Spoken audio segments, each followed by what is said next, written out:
हमारा आज का टॉपिक है फर्टिलाइजेशन। फर्टिलाइजेशन में दो चीजें पढ़ेंगे हम लोग। पहला पढ़ेंगे सी अर्किन में फर्टिलाइजेशन, वो एक्सटर्नल फर्टिलाइजेशन का एग्जाम्पल है। और ह्यूमन बीइंग या माउस में पढ़ेंगे हम इंटरनल फर्टिलाइजेशन। ठीक, दो प्रकार के फर्टिलाइजेशन देखेंगे।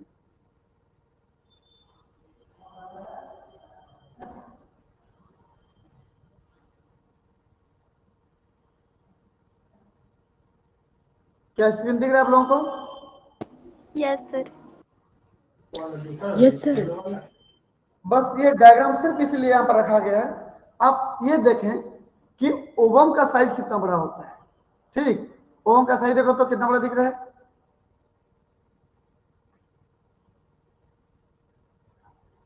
देख पा रहे हैं? देखो ये ओवम का साइज, और इसकी तुलना में स्पर्म का साइज देखो। ठीक, तो बहुत छोटा होता है स्पर्म, इसलिए बहुत सारे स्पर्म आके चिपकते हैं उसके ऊपर में। ठीक है यस सर। भाई, जब सबसे पहले जाएगा तो क्या करेगा? इसका इसका मेम्ब्रेन फ्यूज होगा ना। देखते हैं भाई कैसे होगा। कुछ प्रोसेस होते हैं जी किसके, फर्टिलाइजेशन के। क्या क्या देखिए, जनरल स्टेप्स क्या क्या फर्टिलाइजेशन के। फर्टिलाइजेशन मतलब क्या भाई? फर्टिलाइजेशन का मतलब यहां पर करता हूं मैं, union of male and female gamete. ठीक, मिलना होता है ना, union of male and female gamete. Male gamete मतलब स्पर्म, फीमेल गैमेट मतलब ओवा। चलो मैं लिख दे रहा हूं, मेल गैमेट का मतलब यहां पर स्पर्म से मतलब है हम लोगों का, और फीमेल गैमेट मतलब ओवम से मतलब है। हो गया? तो देखते हैं भाई, सबसे पहले बात कर रहे हैं कि ये स्पर्म और ये ओवम दोनों का अपना अपना न्यूक्लियस है। भाई स्पर्म का न्यूक्लियस मान लीजिए ये है, ओवम का न्यूक्लियस मान लीजिए ये ब्लैक वाला। ठीक, जब दोनों मिलते हैं ऐसे, तो सबसे पहले दोनों के प्लाज्मा मेम्ब्रेन टच होती है भाई। क्या टच होती है? प्लाज्मा। देखो ध्यान से, जब एक मेम्ब्रेन फ्यूज होता है ना सबसे पहले, तो मेम्ब्रेन फ्यूज होने के प्रोसेस को क्या बोला जाता है? सिनगेमी। दो गैमेट मिल रहे हैं आपस में, क्या कहलाता है वो? सिंगेन। सिनगेमी। सिनगेमी का मतलब क्या हो गया? फ्यूजन ऑफ गैमेट्स, या फ्यूजन ऑफ बोथ मेम्ब्रेन, दोनों मेम्ब्रेन, स्पर्म और प्लाज्मा की। स्पर्म की मेम्ब्रेन और एक की मेम्ब्रेन की बात कर रहे हैं, तो फ्यूजन ऑफ। देखो तो रिकॉर्डिंग हो रहा है क्या? Yes sir. ठीक, बोथ मेम्ब्रेन, दोनों मेम्ब्रेन का मिलना सिनगेमी कहलाता है भाई। जब आगे बढ़ते हैं तो अब मेम्ब्रेन तो फ्यूज हो चुका है, अब क्या होगा भाई? देखो,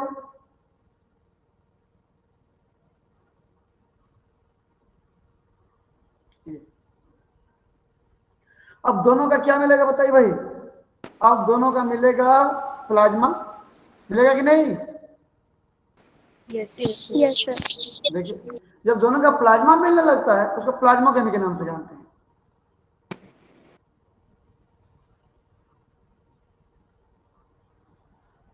ठीक, तो क्या है जी? Fusion of both cytoplasm, fusion of both cytoplasm.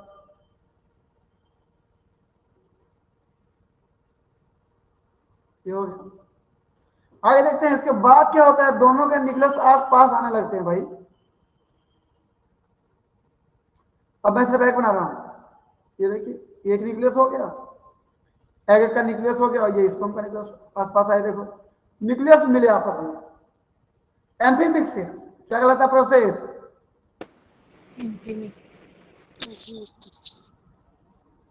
Amphi मतलब बोथ, मिक्सिस मतलब मिलना, दोनों का न्यूक्लियस मिलता है। Fusion of both nucleus, fusion of both nucleus. ठीक है जी, चलिए अगला देखते हैं। अभी न्यूक्लियस न्यूक्लियर मेम्ब्रेन आके मिले हैं ना, न्यूक्लियस मिले हैं आपस में, अब इनका पूरा क्रोमोसोम मिल जाएगा आके। क्या बोला मैं, क्या मिल जाएगा जी पूरा पूरा? देखो ये, देखो तो ये एक का न्यूक्लियस हो गया। अगला क्रोमोसोम देखो, ये मिला कि नहीं बताओ तो आपस में। Yes yes sir. क्रोमोसोम का मिलना क्या कहलाता है? कैरियोगेमी। क्या कहलाता है जी?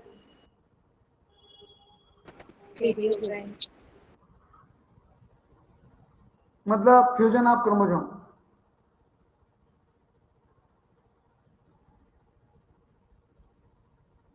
ये था।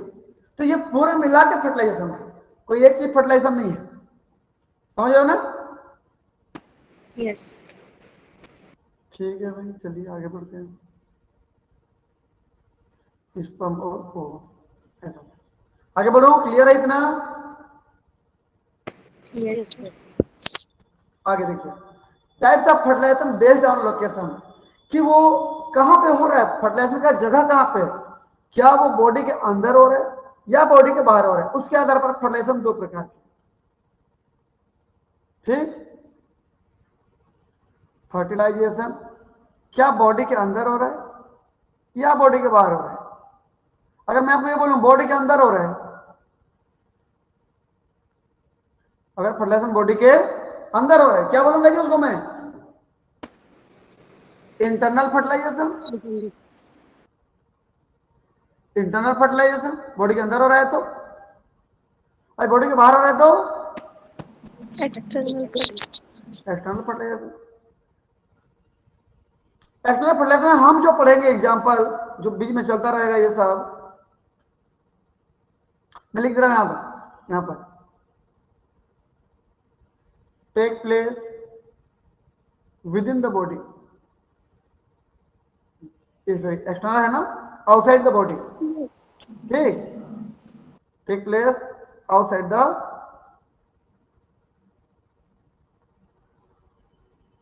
बॉडी, बॉडी के बाहर हो रहा है भाई। टेक प्लेस कहां पे? इनसाइड। Inside the body.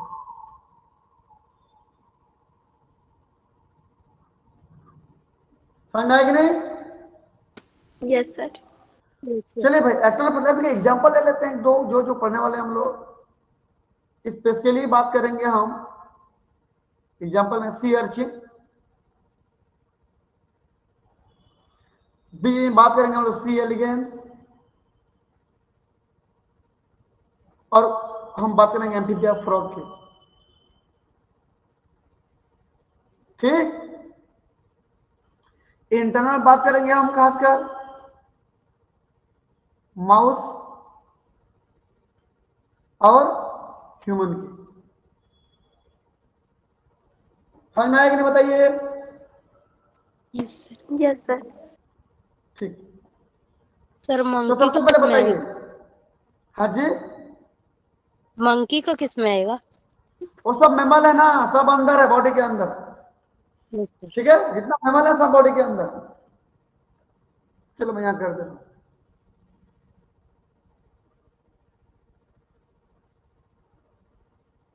ठीक है ना, अब क्लियर है? Yes sir. चलिए अब आगे बात करते हैं। सबसे पहले बात करें, हमारा जो सिलेबस है नेट में, वो है हमारा एक्सटर्नल फर्टिलाइजर में सी अर्चिन। क्या है जी? सी अर्चिन है सबसे पहला। ठीक, सी अर्चिन से क्वेश्चन बहुत सारा पूछेगा, आपको ध्यान से पढ़ के जाना है। पहले मैं इसके बाद सेव कर लेता हूँ।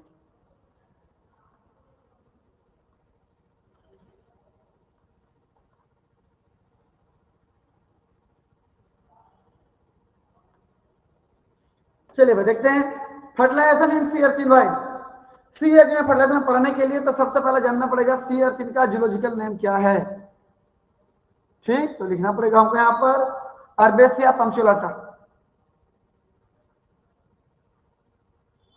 अर्बेसिया पंक्चुलाटा।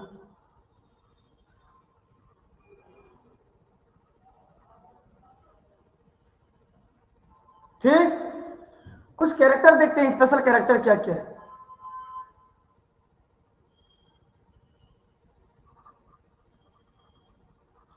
स्पेशल फीचर क्या क्या भाई इसके? देखिए सबसे पहला बताइए, बॉडी के अंदर आता है कि बाहर? बाहर। बाहर होता है। तो क्या हो जाएगा सबसे पहला? एक्सटर्नल।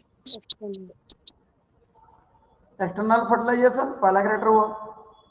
अगला बताइए भाई, आप खुद सोचिए ना जी, इतना बड़ा समुद्र है, उस समुद्र में ये सी अर्चिन है, देखो ये इतना बड़ा समुद्र है, ये देखो ये दिख रहा है ना आपको?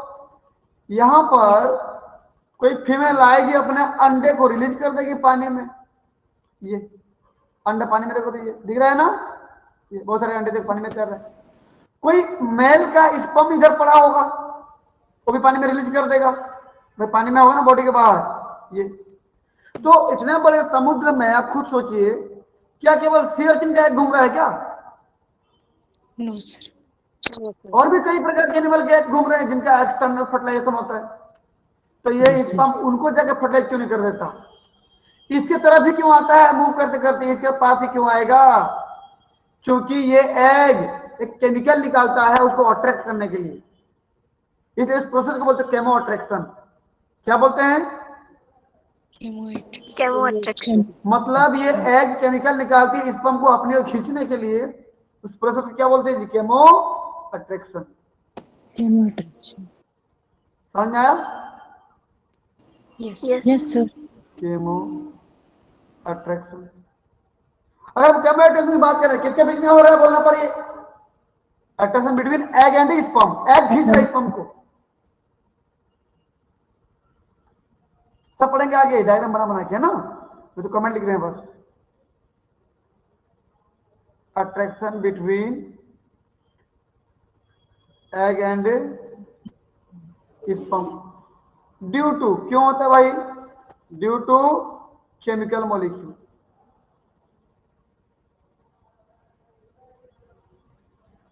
ठीक, उस केमिकल मॉलिक्यूल का नाम भी है रिसेक्ट, आगे लिखेंगे हम, अभी नहीं लिखते हैं, अभी सिंपल कैरेक्टर लिख रहे हैं।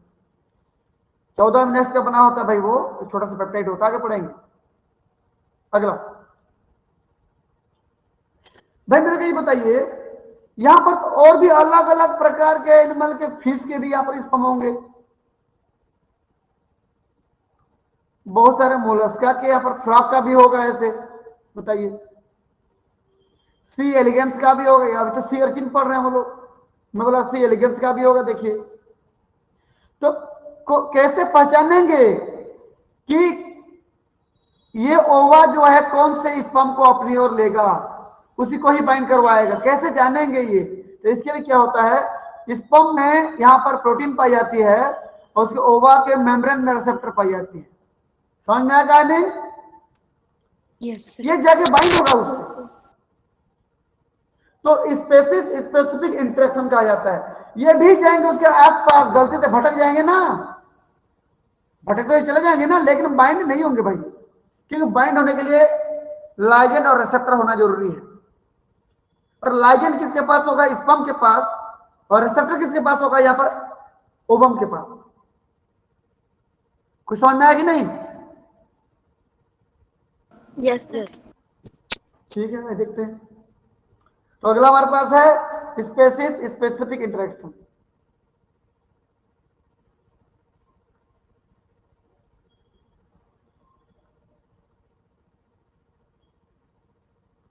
ये हो गया, मतलब कैसा इंटरेक्शन?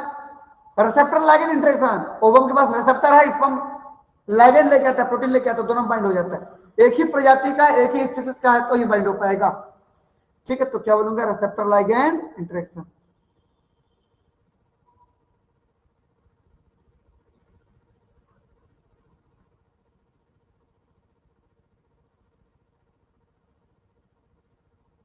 ठीक है जी। अगला यस सर। भाई एक ये भी तो होगा ना भाई, स्पर्म में तो उसी प्रजाति की बात कर लो आप, उसी प्रजाति का, क्या एक ही स्पर्म उसके पास जाएगा कि बहुत सारे जाएंगे? बताओ तो। बहुत सारे। बहुत सारे स्पर्म जाएंगे, लेकिन फर्टिलाइजेशन कितना करेंगे? Only one. केवल एक। तो बाकी का क्या हुआ? उनको रोक दिया गया, फर्टिलाइज करने नहीं दिया गया। तो अगला प्रोसेस क्या होगा, केवल एक ही स्पर्म फर्टिलाइज कर पाए, इसलिए क्या बोलेंगे हम, प्रिवेंशन टू पॉलीस्पर्मी। पॉलीस्पर्मी को रोको भाई, बहुत सारे स्पर्म को जुड़ने से रोको।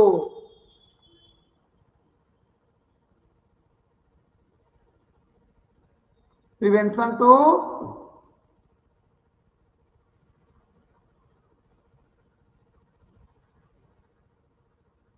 पॉलीस्पर्मी। इसका मतलब क्या था कि one sperm fuse with one ovum, मतलब ये था ना, केवल एक ही स्पर्म जो है कि ओवम को क्या कर पाए, Fuse. Fertilize.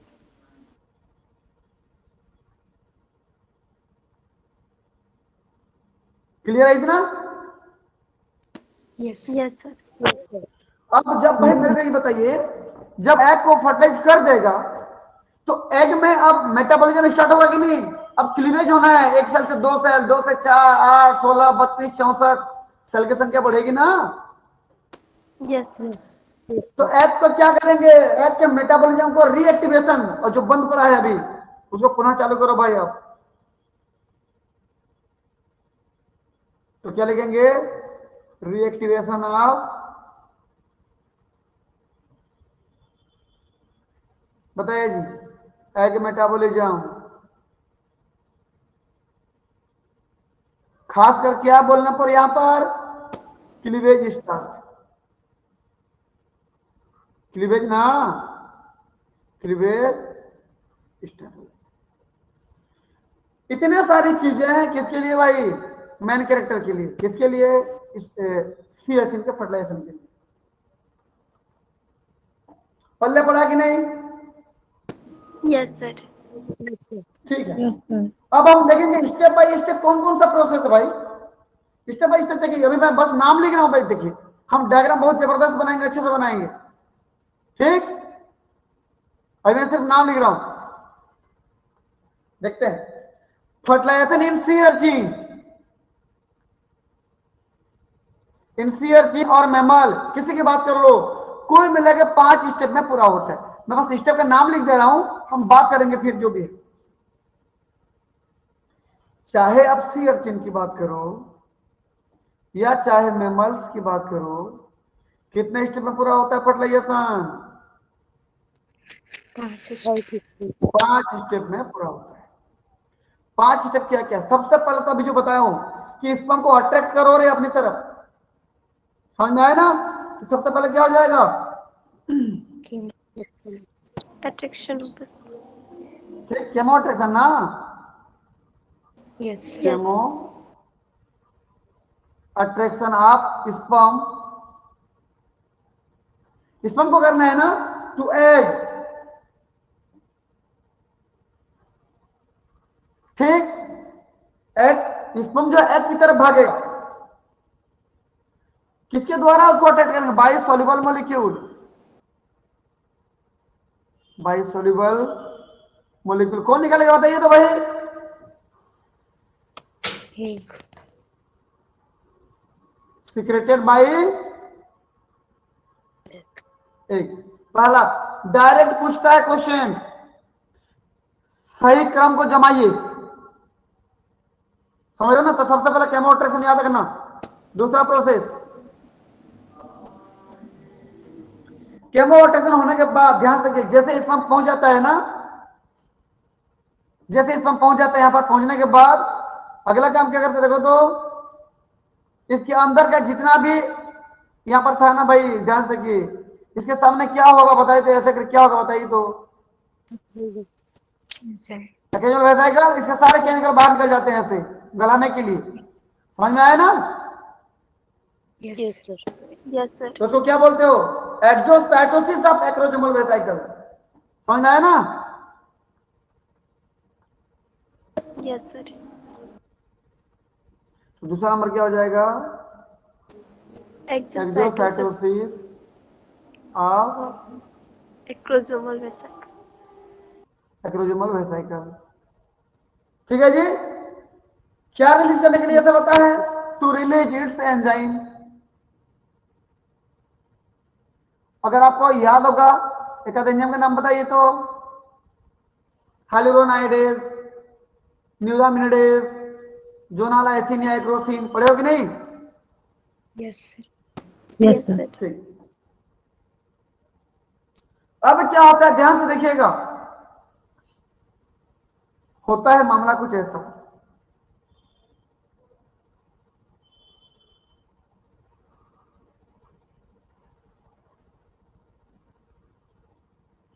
एक मिनट,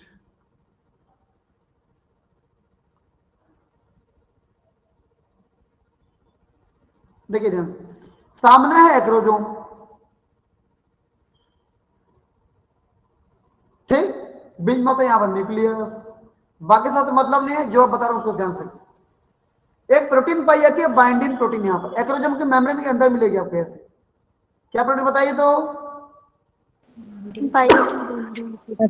बाइंडिंग प्रोटीन, बाइंडिंग नहीं, बाइंडिंग। देखो ये दिख रहा है ना, बाइंडिंग। तो भाई जब एक्रोजमल वेसिकल निकल जाएगा बाहर का, जब एक्रोजमल वेसिकल निकल जाएगा तो मामला ऐसे हो जाएगा। देखो तो इतना कट गया, हट गया, इतना खत्म। क्यों बोल रहे? क्योंकि क्या हुआ वहां पर, एक्सोसाइटिस हुआ है ना। Yes, sir. Yes, sir. अब बाहर की तरफ कौन एक्सपोज हुआ बताओ तो मेरे को? Binding. Binding protein. एक्सपोज हो गया ना। तो अब ये बाइंडिंग प्रोटीन जाके जुड़ जाएगा रिसेप्टर से, तो रिसेप्टर का नाम क्या होगा? Binding receptor. Yes. वो कहां पे होगा बताइए? एग के पास। Egg. एग की विटेलिन मेम्ब्रेन पाई जाती है वो। Yes. तो अब क्या होगा बताइए भाई?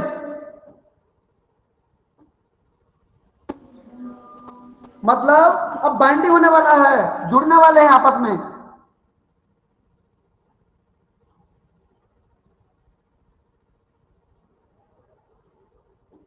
तीसरा नंबर प्रोसेस क्या होने वाला है? बाइंडिंग।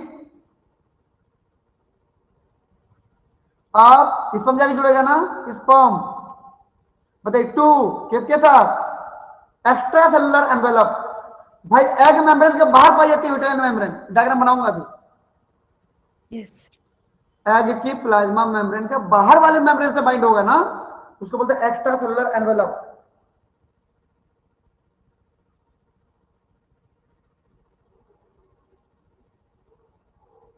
ये हो गया। अब बाइंड होने के बाद धीरे धीरे स्पर्म अंदर घुसने लगेगा भाई, और एनवेलप से अंदर घुसने लगेगा। मतलब ऐसे होता है, देखो तो, चलो मैं बना ही देता हूं डायग्राम, थोड़ा सा बनाता हूं। देखो यहां पर एग का मेम्ब्रेन था, एक्स्ट्रा सेलुलर एनवेलप था, देखो ऐसे ऐसे, ठीक। और अंदर में था एग मेम्ब्रेन, तो बाहर में कौन सा मेम्ब्रेन हुआ? Extra cellular envelope. तो पहले यहां पर बाइंड होगा, यहां पर क्या होगा बोला मैं, देखो ऐसा समझ में आया ना, रिसेप्टर होगा, बाइंडिंग रिसेप्टर। तो पहले वहां बाइंड होगा, फिर धीरे धीरे इस ब्लैक वाले लेयर को, विटेलिन मेम्ब्रेन एक्स्ट्रा सेलुलर एनवेलप को होल्ड करते करते अंदर घुसेगा। तो क्या लिखूंगा अंदर घुसेगा तो? Nice. Pen. Passing of sperm, pass हो रहा है ना,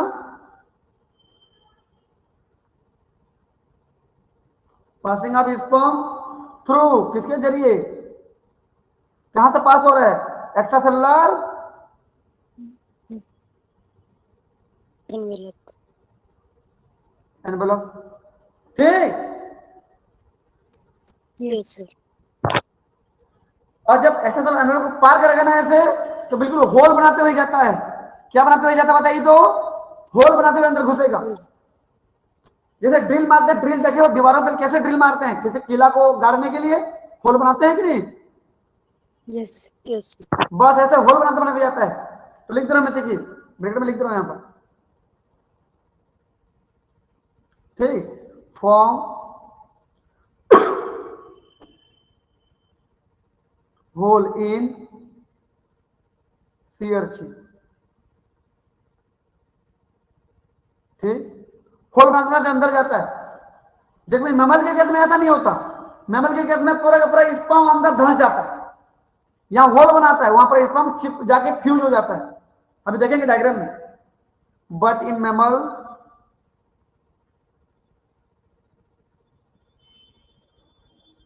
एंटायर स्पर्म एंटर, पूरा का पूरा स्पर्म एंटर कर जाता है, जबकि यहां पर होल बनाते हुए जाता है, वो केवल न्यूक्लियस को लेकर माइटोकॉन्ड्रिया लेकर छोड़ देता है अंदर। समझ में आया कि नहीं? Yes, sir. चलिए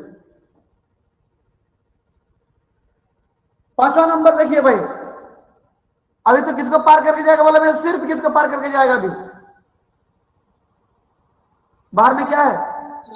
एक्स्ट्रासेलुलर एनवेलप, उसके अंदर क्या है? एग मेम्ब्रेन, उसके बाद स्पर्म का प्लाज्मा मेम्ब्रेन और क्या प्लाज्मा मिलेगा ना, ये मेम्ब्रेन और ये मेम्ब्रेन, दिख रहा है ना आपको? देखो ये, समझे कि नहीं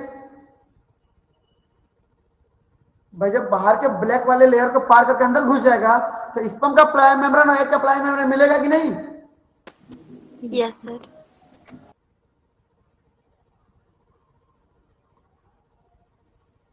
देखिए भाई 5वां नंबर की बात कर रहा हूं मैं। तो मिल रहे हैं फ्यूजन ऑफ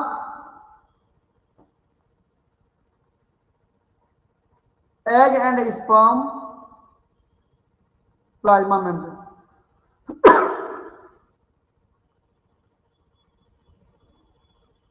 ये हो गया।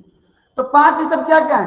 पहला केमो अट्रैक्शन होगा, फिर एक्सोसाइटोसिस होगा, फिर बाइंडिंग होगा, फिर पास करके वो अंदर घुसेगा एनवेलप को, फिर जाके दोनों का मेम्ब्रेन जुड़ जाएगा। 5 स्टेप हो गया, समझ में आया?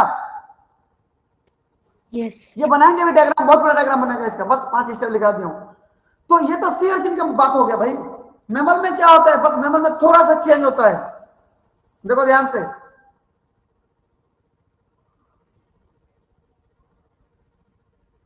क्या समझे? पहले केमो अट्रैक्शन, फिर बाइंडिंग होता है, फिर एक्सोसाइटोसिस, समझे कि नहीं? Yes, sir. यहां पर जो तीसरा नंबर पे लिखा उसको दूसरा पे ले आओ, जो दूसरा पे लिखा उसको तीसरे पे ले आओ। मतलब अगर मैमल की बात करूंगा तो पहले केमो अट्रैक्शन, फिर बाइंडिंग, फिर एक्सोसाइटोसिस, फिर पासिंग, फिर फ्यूजन। समझ जाओगे कि नहीं? Yes, sir. Yes. चलो मैं नीचे कर दे रहा हूं नोट।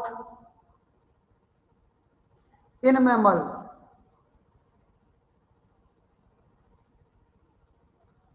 however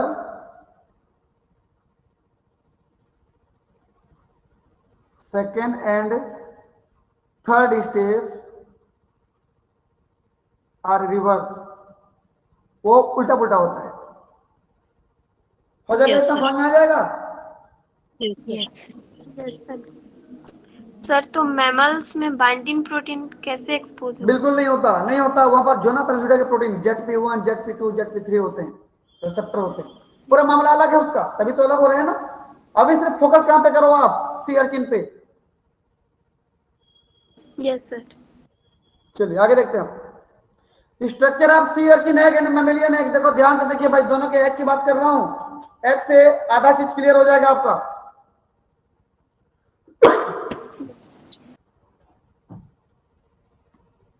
चलिए देखते हैं।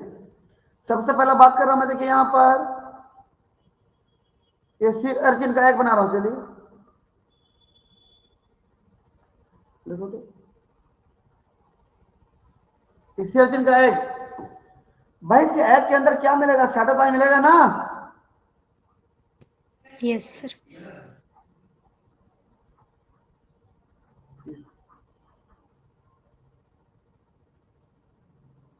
इसका अपना न्यूक्लियस होगा अंदर में, बना लेते हैं चलो एक न्यूक्लियस।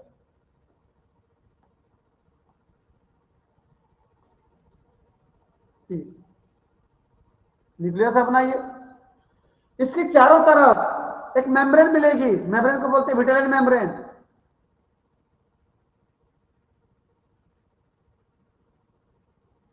कौन सा मेम्ब्रेन जी? Vitelline. विटेलिन membrane.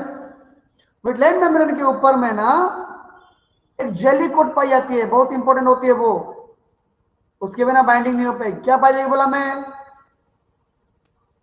Jelly coat. Jelly. देखो तो जेल जैसा। Yes, sir.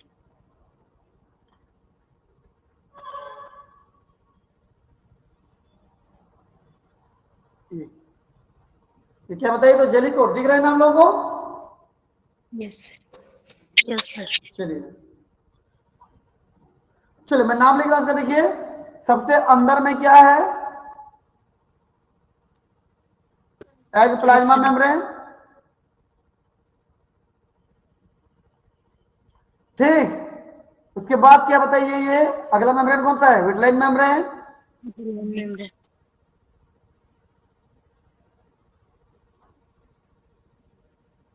ये हो गया। तो एग प्लाज्मा मेम्ब्रेन और विट्लाइन मेम्ब्रेन के बीच में आपको मिलेगी यहां पर पेरीविट्लाइन स्पेस, खाली जगह दिख रहा है ना? Yes, sir. पेरीविटलाइन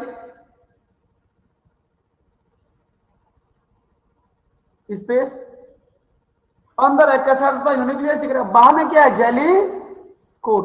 बहुत इंपॉर्टेंट होता है ये जेली कोट। क्यों बोलने पर इसमें फ्यूकोज कंटेनिंग पॉलीसैकेराइड्स पाए जाते हैं। क्या काम आता है आगे बताऊंगा। और यहां से केमिकल वो मॉलिक्यूल निकलता है जो केमोटेक्शन करता है ना,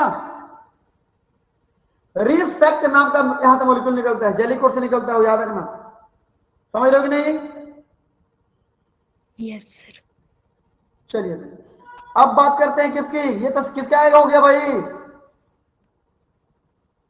CRC. CRC. सी अर्चिन का आएगा। अब बात करते हैं हम लोग मैमल के एग की। ध्यान से देखिएगा अंतर।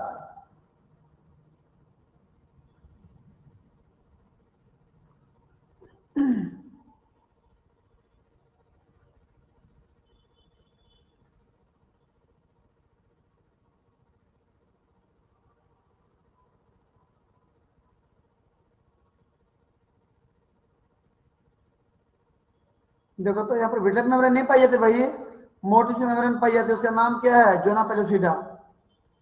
क्या नाम बताइए तो? Juna pellucida. Zona pellucida. देखो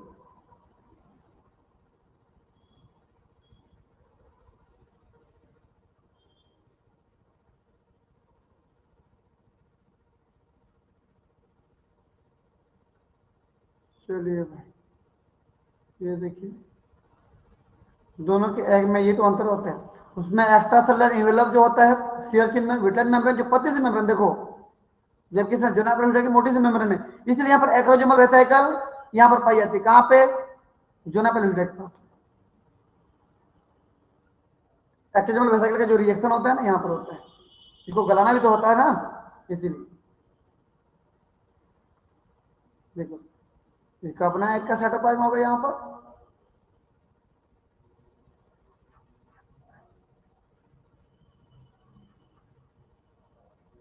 ये देखिए इसके चारों तरफ जो सेल्स मिलते हैं ना, और ध्यान से देखिएगा सेल्स को।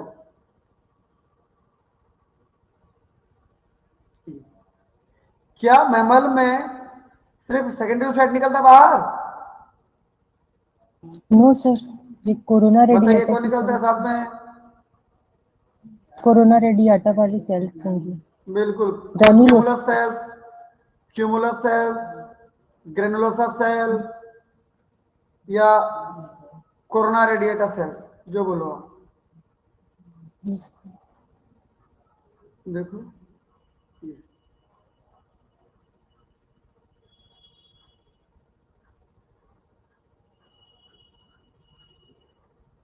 ये दिख रहा है, देखिए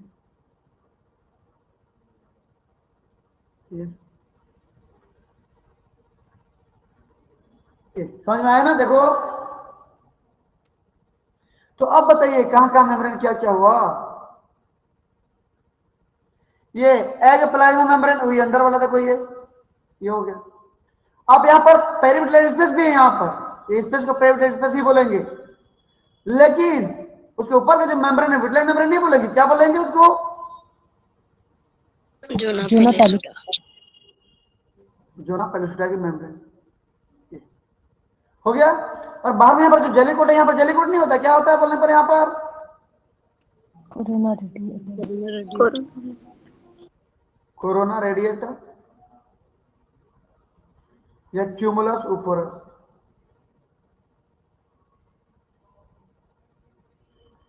किसके द्वारा बना होता है बोल पर? Consist by granulosa cell.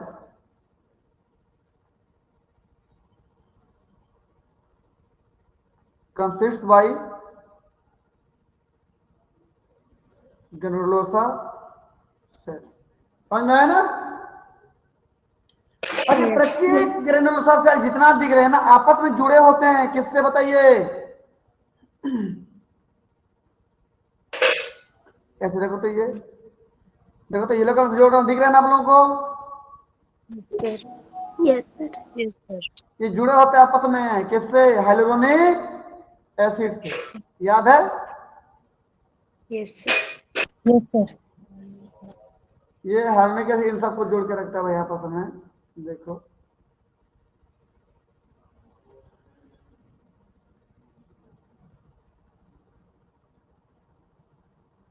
ये भाई, चलो जोड़ देते हैं, थोड़ा जोड़ी, इतना जोड़ चुके हैं, थोड़ा बाकी है। धीरे देखो तो सबको हीरो कलर से जोड़ दिया हूं। ये Yes, sir. सब क्या है? Hyaluronic acid. तो बताइए consist by granulosa cell which is adhered by किसके द्वारा जी? Hello. Hyaluronic acid. इतना क्लियर है कि नहीं आप लोगों का? Yes, sir. यस करके भेजिए एक बार।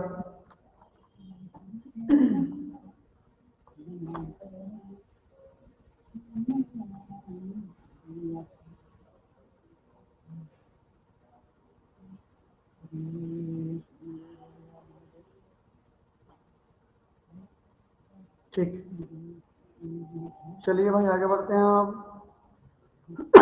दिख रहा है ना आपको screen? Yes, sir. Yes, sir. Yes, sir. ठीक।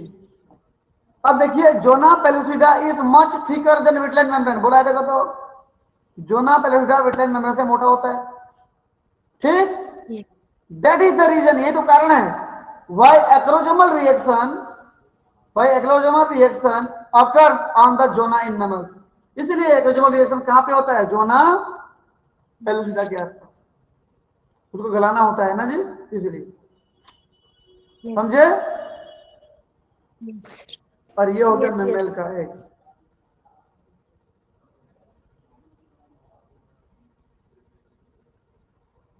Mammalian egg.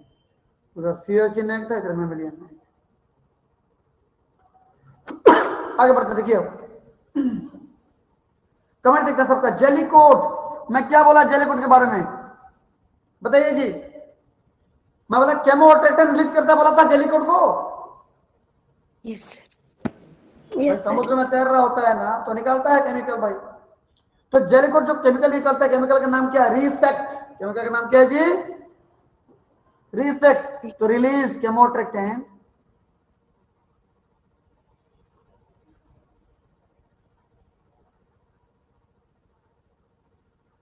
ठीक, केमोटेक्टिन मॉलिक्यूल नाम क्या है? रीसेक्ट। बहुत इंपॉर्टेंट नाम है इसका भाई, इसको याद रखना, पूछता है अक्सर क्वेश्चन। ठीक, रीसेक्ट। आगे अगला क्या काम है? फ्यूकोस कंटेनिंग पॉलीसेकेराइड पाई जाती है। कहां काम आता है? स्पर्म को बाइंड करने में काम आता है। स्पर्म को पहले इनिशियली जोड़ने में काम आता है। आगे आगे डायग्राम में दिखाऊंगा। तो अगला काम क्या हो गया इसका? पहला काम तो ये हो गया। अगला काम has fucose containing polysaccharide. Has fucose containing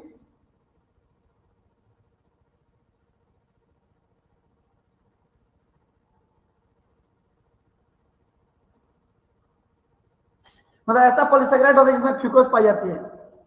ये स्पर्म को जोड़ने में बहुत बड़ा रोल प्ले करता है। कैसे करता है देखेंगे आगे। ठीक, Yes, sir. आगे देखते हैं। विटेलाइन मेम्ब्रेन में रिसेप्टर पाई जाती है भाई। क्या पाई जाती है बोला मैं? रिसेप्टर। बाइंडिंग रिसेप्टर बोला था कुछ समय पहले। Yes, sir. हाँ जी, तो क्या मिलेगा वहां पर? रिसेप्टर मिलता है। चलिए लिख देते हैं अगला। अब बात करते हैं हम विटेलाइन मेम्ब्रेन की।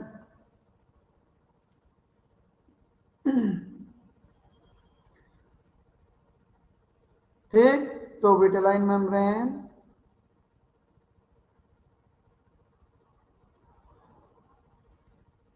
Has receptor located। इसमें क्या पाई जाती है? रिसेप्टर पाई जाती है। रिसेप्टर का नाम क्या बताइए?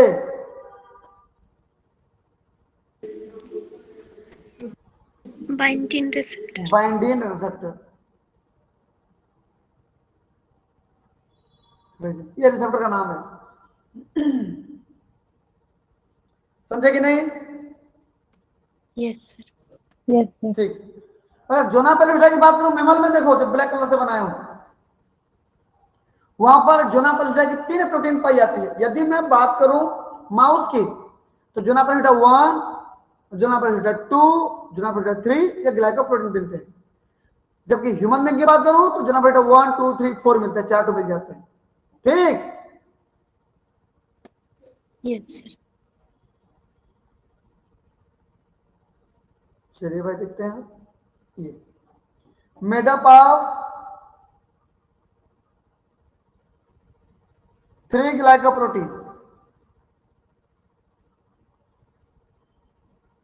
ठीक, क्या क्या बोलना पर? ZP1, ZP2 and ZP3। मैं बात करूं किसमें बोलना पर? इन In माउस। mouse. लेकिन बात करूं 4 ग्लाइकोप्रोटीन की, तो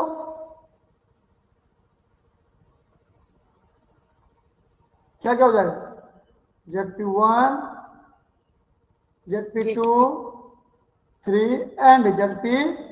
Or इन किसमें? human. ह्यूमन। समझ में आया? Yes.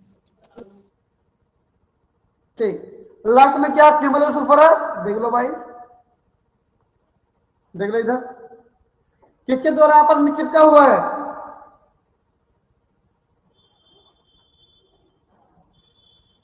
बताइए किसके द्वारा चिपका हुआ है? हाइलुरोनिक एसिड के द्वारा ना? Yes. यस चलिए, sir. Consist by granulosa cell पहले तो हो गया। दूसरा, एडहेयर टुगेदर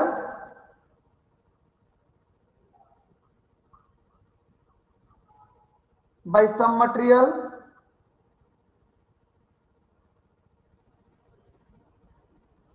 कार्डेस किस नाम से जानते हो उसको?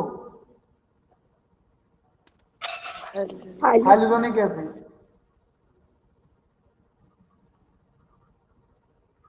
ये हाइलुरोनिक एसिड। समझ में आया जी? Yes, sir.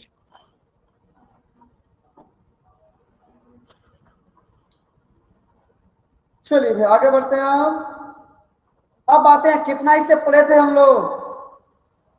5 5 स्टेप ना। उस 5 स्टेप में सबसे पहला स्टेप क्या था? matrix. Chemo attraction.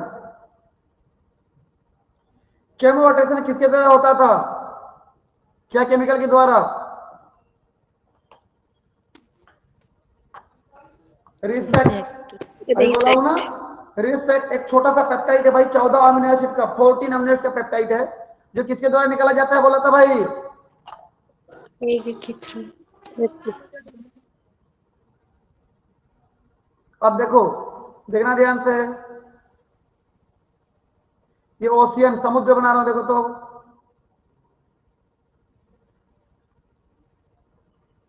समझ पा रहे हो ना? Yes. ये Yes, sir. देखो, अब मैं क्या बोल रहा हूं यहां पर है हमारा ये एग मेम्ब्रेन हो गया। इसके ऊपर में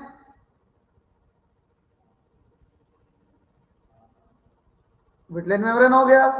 उसके ऊपर में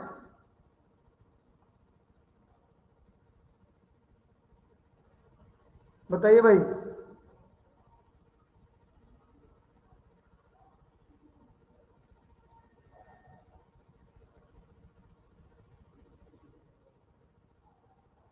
बताइए जल्दी बताइए क्या है ये। Jelly. White light jelly membrane. हाँ, एक मिनट।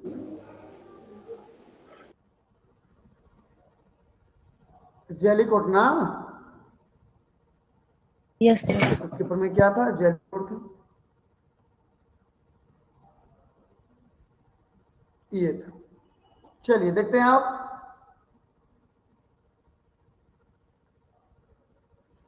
ये था एग का साइटोप्लाज्म। अब मैं बोला कि स्पर्म, इसी के स्पीसीज का स्पर्म इधर है, इसी के स्पीसीज का स्पर्म इधर है। देखो उसको जाना है वहां तक,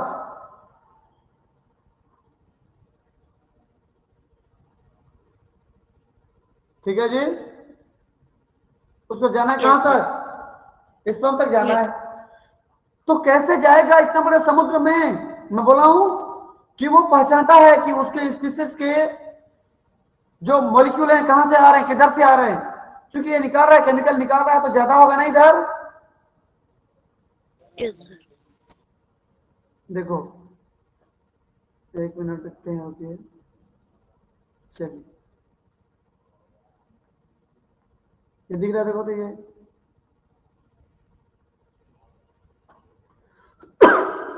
ये देखिए,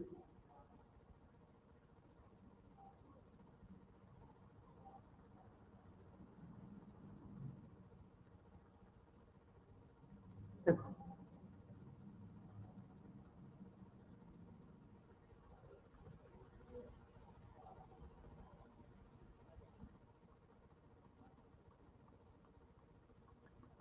देखो दिख रहा है ना। तो किधर ज्यादा है बताइए भाई, कॉन्सेंट्रेशन किधर ज्यादा रहेगा, जिधर से निकल रहा है उधर ना। Yes, sir.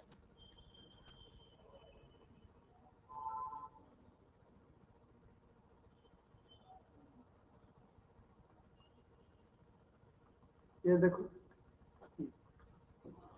तो जिधर से निकल रहा है उधर कॉन्सेंट्रेशन ज्यादा होगा जी। ये तो केमिकल का नाम क्या था, केमिकल के रिलीजन का डायरेक्शन क्या था, देख लेते भाई।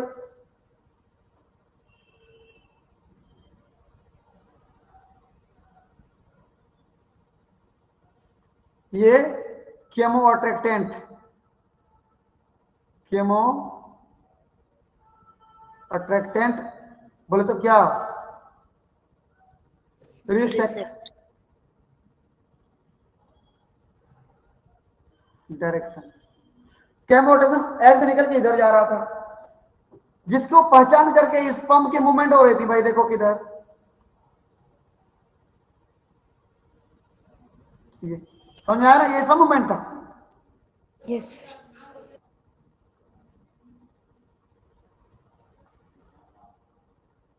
स्पर्म मूवमेंट डायरेक्शन, समझ में आया कहानी। Yes, sir. Yes, sir. अब स्पर्म जाके उसके पास पहुंच जाएगा। तो यहां पर जो रिसेक्ट निकल रहा है, बात कर रहा हूं मैं किसकी, रिसेक्ट की।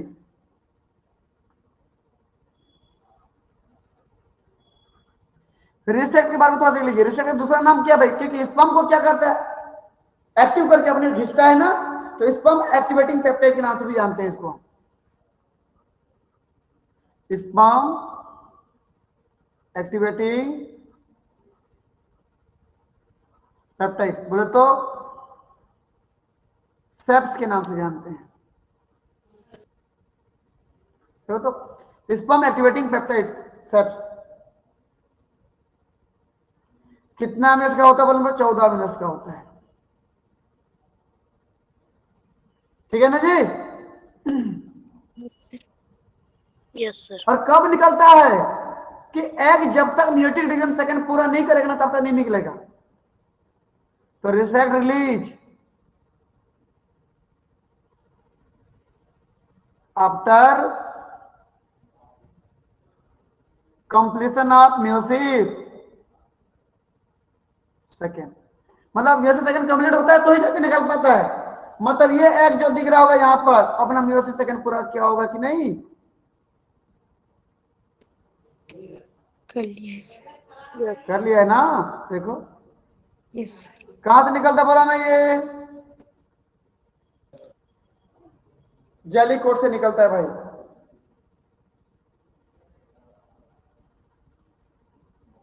ये किसका, कौन से स्पीसीज का स्पर्म है? CH. Sperm of same species. दूसरे स्पीसीज का स्पर्म जाएगा क्या उसकी तरफ? No sir. नहीं जाएगा। तो स्पर्म क्या को फिल करते हैं बोलने पर? इस केमिकल की कॉन्सेंट्रेशन को। थोड़ा सा जैसे उनको मिलाना, देखेंगे किधर से आ रहा है, ये किधर इसका कॉन्सेंट्रेशन बढ़ते जा रहा है, उधर भागो रहे, जल्दी जल्दी बोलते हैं, उधर ही भागते हैं। समझे ना कहानी? Yes sir. चलिए भाई देखते हैं, कमेंट पढ़ लेते हैं। तो एग जेली कोट रिलीज, देखो egg jelly coat release a 14 amino acid peptide called resact, याद रखना उसको। This resact molecule provided directional clue, direction दे रहा है ना जी, इसमें हमको इधर आओ तुम लोग, किधर भाग रहे हो बोलता है, देखो तो मैं इधर से निकल रहा हूं, इधर आओ तुम बोलता है। Directional clue to the sperm of same species, केवल उसी चीज को बुलाएगा ना जी, दूसरे को थोड़ी बुलाएगा। कब निकलता बोला मैं? After completion of meiosis second. Egg की बात कर रहे हैं। They release chemoattractant like resact before meiosis second, it does not release any type of chemoattractant. समझे कि नहीं? म्योसिस सेकेंड पूरा करने के पहले किसी प्रकार का नहीं निकलता जी, इसको याद रखना। यस। चलिए फिर देखते हैं एक एक्सपेरिमेंट, आंसर बताइएगा। Yes sir.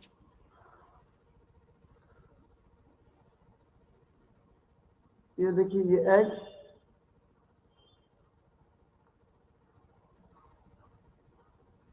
ये एग, मैं बोल रहा हूं यहां पर ये एग हो गया, और इधर देखते हैं स्पर्म।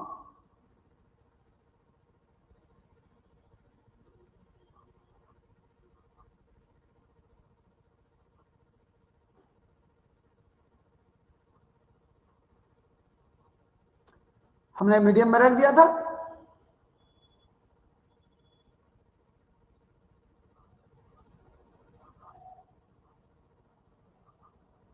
चलिए फिर मैं यहां पर ये बोल रहा हूं आपको कि यहां पर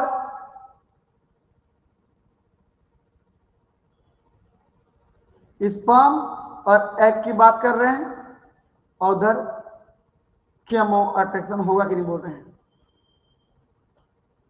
ठीक, स्पर्म जो है सेम स्पीसीज का है, plus egg meiosis second completed. समझे कि नहीं? बताना है। यस। यहां पर स्पर्म सेम स्पीसीज का है, plus before meiosis second completion. मतलब समझे कि नहीं? म्योसिस सेकेंड पूरा करने के पहले की का ये जो है एग है। यहां पर अनदर स्पीसीज का है ये, क्या स्पर्म की बात कर रहे हैं ना? और यहां पर म्योसिस सेकेंड कंप्लीटेड। आपको ध्यान रखना है क्या क्या चीजों को, स्पर्म की स्पीसीज को, और एग का म्योसिस सेकेंड पूरा हुआ कि नहीं, इसको अब बताना है कहां कहां केमोट्रेक्शन होगा और कहां कहां नहीं होगा। अपना आंसर भेजेंगे जल्दी, बोलिए मत, अपना आंसर भेजेंगे आप।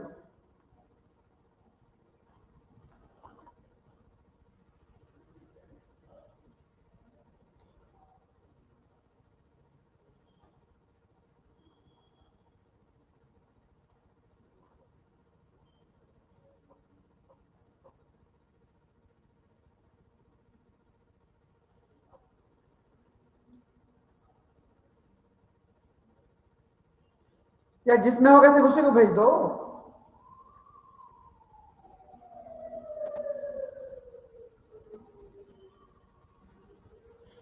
अच्छा चलिए बढ़िया। देखो जी, ए में बिल्कुल केमो अट्रैक्शन होगा जी, क्योंकि सेमिस्टर का था, मैट्रिक सेकंड कंप्लीट किया था, मतलब यहां से रिजेक्ट निकलेगा, इसलिए होगा। सेकंड में ठीक है, स्पीसीज तो सेम है, लेकिन म्यूसिस सेकंड कंप्लीट नहीं किया है, तो क्या रिजेक्ट निकलेगा? नहीं, नहीं। इसलिए नहीं होगा। यहाँ पर ठीक है, म्यूसिस सेकंड कंप्लीट किया है, रिजेक्ट निकालेगा, लेकिन रिस्पॉम अलग वाला है जो थोड़ी आ गया इसके पास, नो सर, नहीं रहेगा। तो नहीं होगा। तो यहाँ पर अनदर स्पीसीज था ना, यहाँ पर नहीं होगा। तो मामला क्लियर है कि नहीं इतना? Yes sir. यस। तो एक चीज ये भी क्लियर हो गया ना जी, कि यदि मैं बोलूं कि कोई एग सी अर्चिन का रिसेप्ट निकाल रहा है, तो इसका सीधा सीधा मतलब है कि उसने अपना म्यूटिक डिवीजन सेकंड कंप्लीट कर चुका है। तो टाइम को बता रहा है कि नहीं, टाइम को रेगुलेट किया कि नहीं? Yes yes sir. देखो, sea urchin egg does not only release resact molecule, ये केवल रिसेप्ट मॉलिक्यूल रिलीज नहीं करता, but also control its timing of release, बल्कि ये टाइमिंग को भी कंट्रोल करता है। मतलब टाइमिंग कंट्रोल मतलब क्या, कि म्यूसिस सेकंड के बाद ही रिलीज होगा। यस। अगला, that is the reason why, ये तो वजह है जो वी डू नॉट ऑब्जर्व केमोटेशन and fertilisation in the peptides B. Peptides B की बात करो, इसलिए तो हमने नहीं देखा ना यहाँ पर, नहीं केमोटेशन हुआ, नहीं फर्टिलाइजेशन हुआ। फर्टिलाइजेशन हुआ। क्यों बोलने पर? क्योंकि ये meiosis second can not release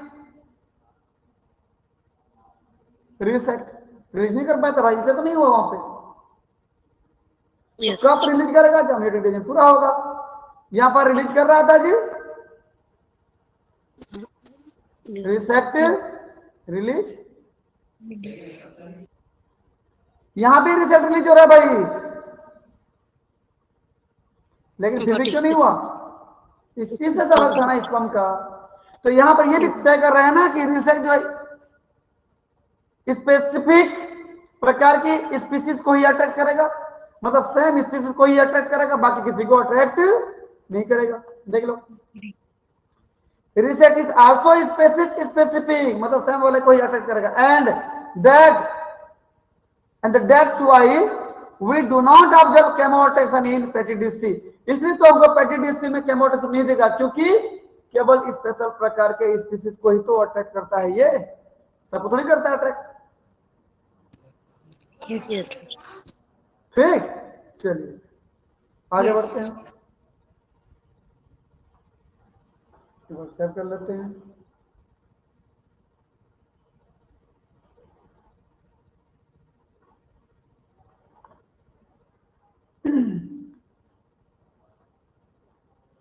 चलिए अगला है हमारे पास एक्रोजमल रिएक्शन।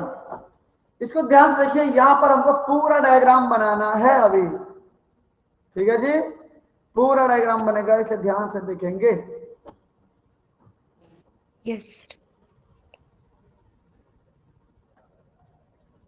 सबसे पहले तो चलो मैं यहां इस पेज में ले रहा हूं, ये पेज खाली है ना, यहां से ले रहा हूं, देखो तो ये मैंने लिया ऐसे,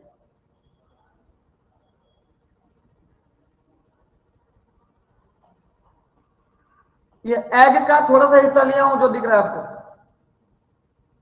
ये क्या है? एग मेम्ब्रेन, क्या बताइए तो? Egg membrane. Egg plasma membrane, ये हो गया। उसके बाद उसके बाहर में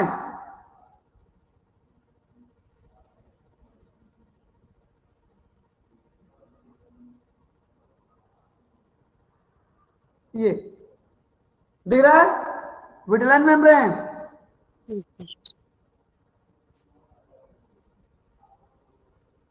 विटिलाइन मेम्ब्रेन। बीच में कौन सा स्पेस? पेरीविट्रियम। पेरिविटलाइन स्पेस। अब देखिए जी, होगा तो पूरा पूरा ऐसे, लेकिन मैं नहीं बनाऊंगा उसको, आप बात समझ लीजिए।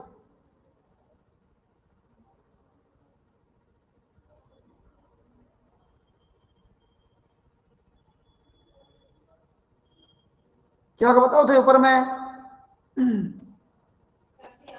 जेलीकोट होगा कि नहीं? Yes, sir. जेली कोट, ठीक, ये पूरा जेली कोट है। चलिए मैं थोड़ा सा बना दे रहा हूं यहां पर, ये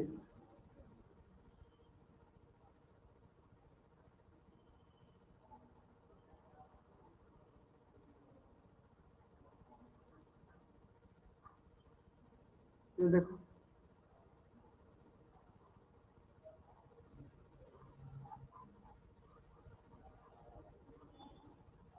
पल्ले पड़ा, Yes, sir.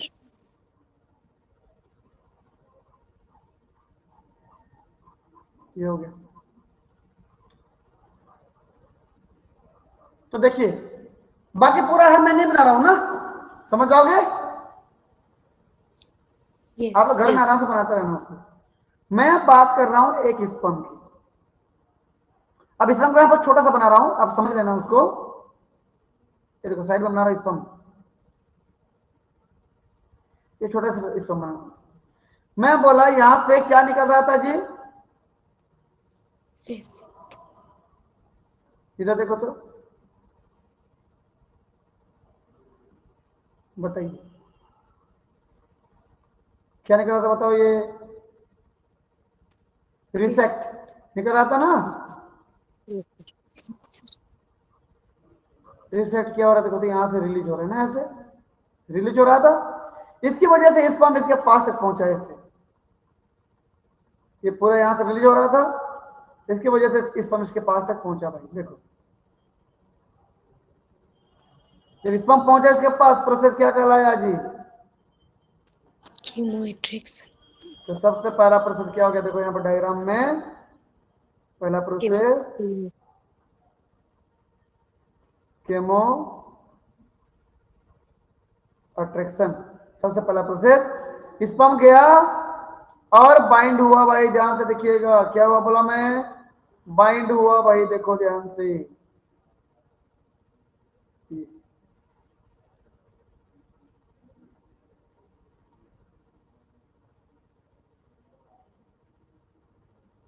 ये बाइंड हो गया, ठीक। और जब बाइंड हुआ है ना, यहां पर तो था ना जी हमारे पास, यहां पर तो था ना हमारे पास, ये देखो तो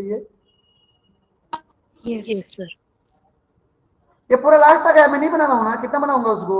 अब इतना में समझ लीजिए क्या था, बताइए तो। Jelly coat. Then.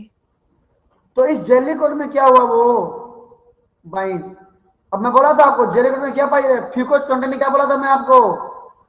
पॉलीसेकेराइड बोला था ना? Yes, sir. बस वहीं पर जाके बाइंड हुआ। जहां पर फ्यूकोज पॉलीसेकेराइड था ना, वहीं पर स्पर्म का मेम्ब्रेन जा करके बाइंड हुआ। तो जहां पर बाइंड हो रहा है वहां पर कौन था बोलने पर? फ्यूकोज कंटेनिंग पॉलीसेकेराइड था। तो वहीं से एक बार यह हो जाता है कि चलो यह इसी स्पीसीज का है, बाइंड हो गया। तो पहले केमो अट्रैक्शन हुआ और जाके बाइंड हो गया। अब मैं थोड़ा सा स्पर्म का स्ट्रक्चर थोड़ा बड़ा बना रहा हूं, ठीक, समझ रहे हो कि नहीं? स्पर्म के स्ट्रक्चर को थोड़ा सा बड़ा बना रहा हूं, और मैं ये बताना चाहता हूं कि बाइंडिंग प्रोटीन पाई जाती याद है, बाइंडिंग रिसेप्टर पाई जाती याद है? Yes, sir. Yes, sir. देखो तो बाइंडिंग रिसेप्टर कहां पे होती है बताइए? देखो Midline memory. दिख रहा है ना ये? देखो Yes.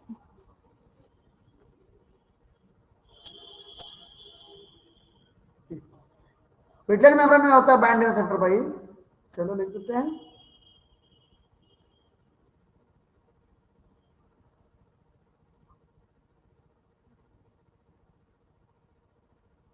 बाइंडिंग रिसेप्टर, ठीक।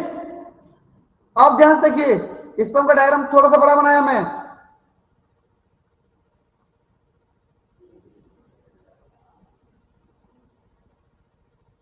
यहां पर जाके सबसे पहले थोड़ा सा डायग्राम को बड़ा बनाया मैं।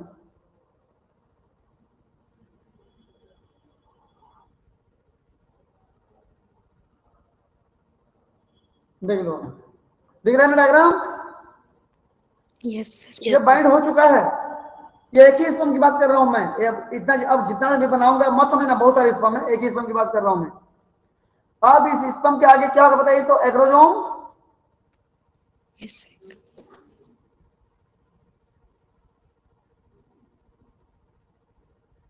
एक्रोजोम होगा। और इस एक्रोजोम में अंदर के क्या मिलेगा? ये Binding. बाइंडिंग प्रोटीन, और इसके पीछे इसका न्यूक्लियस भी होगा भाई। इसके पीछे इसका न्यूक्लियस भी होगा, ये देखो न्यूक्लियस भी होगा, ठीक। और एक स्पेशल चीज होगा, जी एक्टिन प्रोटीन पाई जाएगी यहां पर, ग्लोबुलर एक्टिन प्रोटीन पाई जाती है। ये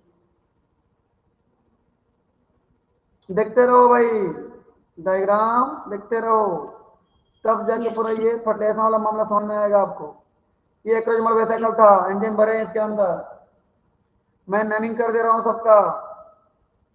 बताइए बाइंडिंग कहां पे है? Acrosome. ये बाइंडिंग प्रोटीन है भाई, यहां पे देखो तो ये दिख रहा है, देखो बाइंडिंग प्रोटीन। ये क्या है? जी एक्टिन, ये दिख रहा है ना? Yes, तो sir. जैसे ही बाइंड होता है ना, यहां पर बाइंड होते ही भाई सबसे पहले ना कैल्शियम चैनल ओपन हो जाती है भाई। कौन सा channel? Calcium. Calcium channel open हो जाती है इसकी, देखो ध्यान से देखते रहना। यहां पर कैल्शियम चैनल ओपन हो जाएगी, देखो ये। जब कैल्शियम चैनल ओपन हो जाती है तो कैल्शियम कहां जाएगा बताइए? बाहर से अंदर। Yes, sir. Yes. बाहर मतलब समझते हो? बाहर मतलब कहां पे? सब समुद्र में हो रहा है ना। Yes, sir. Yes, sir. तो कैल्शियम अंदर आया, देखो ये कैल्शियम था। तो कैल्शियम इनफ्लक्स, समझ में आया कहने? अब कैल्शियम Yes, अंदर आ ही रहा है, और अगला प्रोसेस होने लगता है। फिर देखो मैं अगला स्पर्म बना रहा हूं,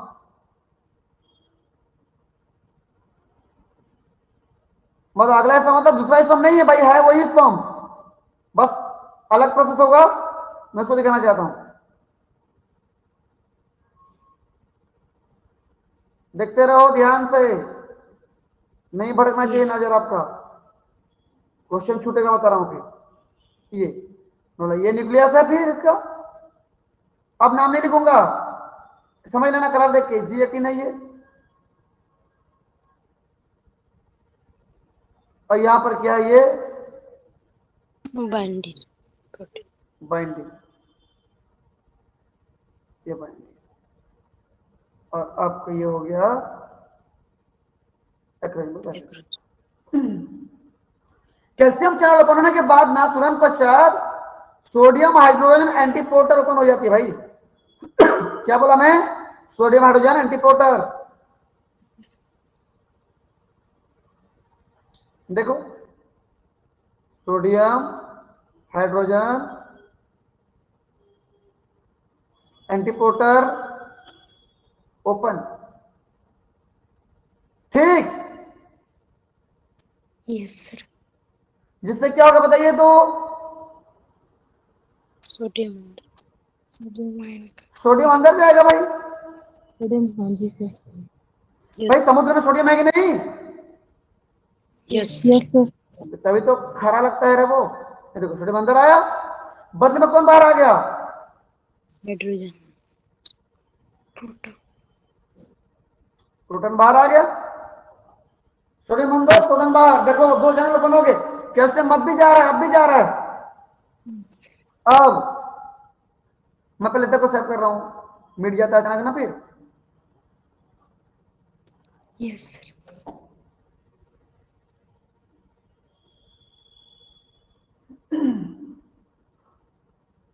देखिए भाई ध्यान से देखिए, अब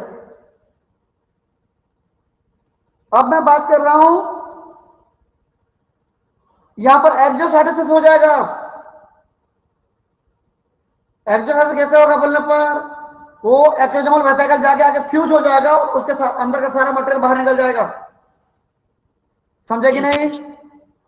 देखो Yes, sir.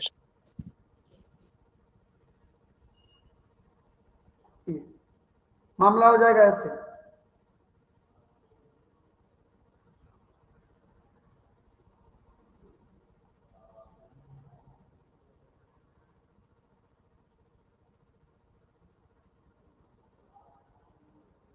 देखो भाई,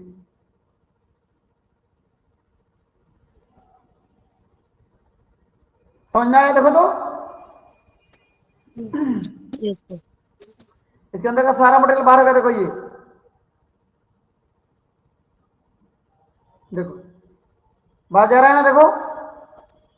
Yes, sir. Yes.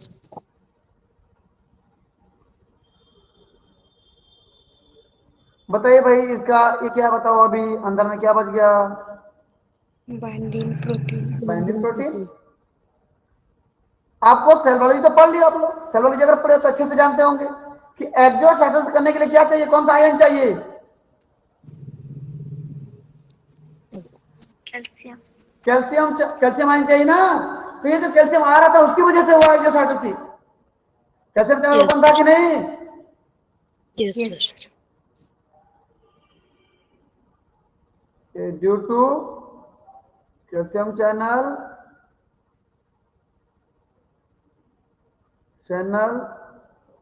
ओपन। समझ में आया ना? देखो पहले मैं लिख दिया हूं, कैल्शियम अंदर आ रहा था और कैल्शियम जैसे अंदर आया ना, अगर आपको पढ़े हम तो वेसिकल फ्यूजन के लिए कैल्शियम चाहिए होता है। Yes, sir. T snare, V snare protein, rab protein, rab effector protein को कैल्शियम चाहिए होता है भाई। सी टेगमिन प्रोटीन को हटाने के लिए चाहिए होता है। सिनेप्सिन मेडिएटेड वेसिकल ट्रांसपोर्ट करना होता है, सबके लिए कैल्शियम चाहिए होता है। तो जैसे कैल्शियम आया ना तो क्या हो गया, एक्सोसाइटोसिस, वेसिकल फ्यूजन, एक्सोसाइटोसिस। तो मैं नीचे लिख दे रहा हूं, Yes, sir. क्या हो बताइए तो? कैल्शियम मेडिएटेड एक्सोसाइटोसिस का एक्सोजोमल वेसिकल ना, कैल्शियम मेडिएटेड एक्सोसाइटोसिस। आप किसका? एक्सोजोमल वेसिकल। समझ में आया? Yes, sir. अब मेरे को एक चीज बताइए, यहां पर सेकंड नंबर प्रोसेस हुआ कि नहीं, एक्सोसाइटोसिस? Yes, sir. पहला केमोटेक्स नंबर देखो, सेकंड प्रोसेस क्या हुआ बताइए भाई यहां पर? Exocytosis. Exocytosis. एक्सोसाइटोसिस हुआ। देखो थर्ड नंबर प्रोसेस की बात करते हैं आप। मेरे को ये बताइए, लगातार कौन सा आयन बाहर आ रहा है अभी? प्रोटॉन ना। Yes, sir. मेरे को ये बताइए, Yes, sir. मेरे पास दो बीकर रखे हुए हैं। कितने बीकर रखे हैं जी? दो बीकर रखे हुए हैं। दोनों में मैं कुछ लिक्विड भर दिया हूं, इसमें सॉल्यूशन भर दिया हूं, और मैं आपको बोल रहा हूं ये कि एक में प्रोटॉन बहुत ज्यादा है, देखो, और एक में प्रोटॉन बहुत कम है। बताइए कौन सा बेसिक नेचर का होगा, कौन सा एसिडिक नेचर का होगा?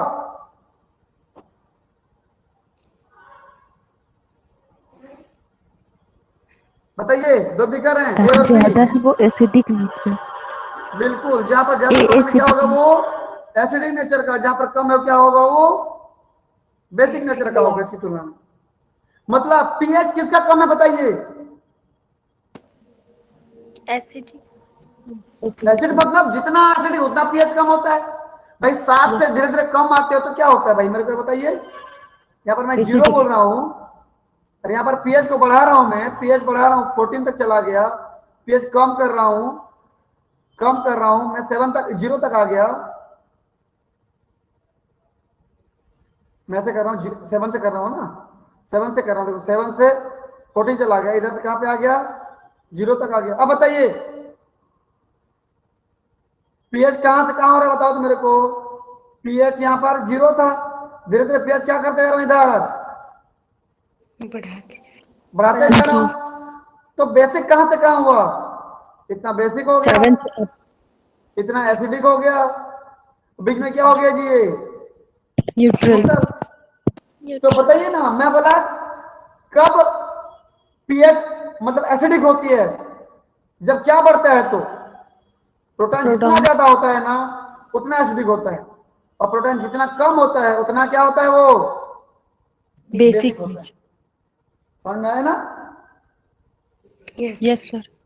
तो अब मेरे को ये बता दीजिए, अगर इतना समझ गए हो तो इस पंप के अंदर से प्रोटॉन निकल जाए तो अंदर कौन सा मीडियम होगा, बताइए। बेसिक। बेसिक होगा ना, तो अंदर आ जाता है बेसिक मीडियम भाई, क्यों बोलने पर, क्योंकि प्रोटॉन बाहर निकल। क्योंकि प्रोटॉन बाहर निकल गया ना। अब ध्यान से देखिएगा,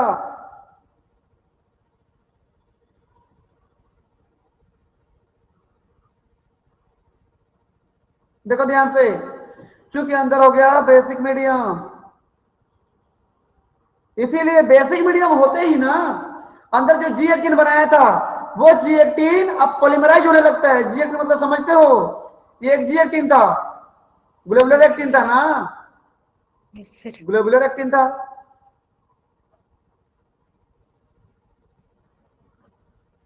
जैसे कौन सा मीडियम होता है जी, Basic. बेसिक मीडियम होता है। ये सारे ग्लोबुलर प्रोटीन आपस में जुड़ जाते हैं, जुड़ जाते क्या हो जाता है बताओ ऐसे, Filament actin. बिल्कुल एफ एक्टिन बना लेते हैं। आप ये क्या बना लेते हैं, फिलामेंटस एक्टिन। समझ में आया कि नहीं? Yes, sir. Yes. तो बताइए अब जी एक्टिन किस में बदल जाएगा, तब्दील हो जाएगा जी, A15 में sir. एफ एक्टिन में। F। बिल्कुल, देखिए अब जब एफ एक्टिन में बदलेगा ऐसे, देखो तो बदलेगा ऐसे, तो धीरे धीरे किसको ढकलते जाएगा बताओ मेरे को, कोई ऊपर में कौन है, बाहर में Binding protein. Binding proteins. Acrosomal vesicle का मेम्ब्रेन है कि नहीं, Yes, sir. Yes sir. ऐसे ढकलेगा देखो तो। Yes, sir. तो बताइए यहाँ पर कौन आ जाएगा फिर ऐसा, Binding अब protein. धीरे धीरे कौन एक्सपोज हो रहा है बताइए, Binding protein. Binding. Binding protein धीरे धीरे बाहर की ओर एक्सपोज हो रहा है भाई। अब मैं यहां लिख दे रहा हूं कि due to basic nature, basic medium of sperm cytoplasm, ठीक, Yes, sir. जी एक्टिन पॉलीमराइजेज इनटू, जी एक्टिन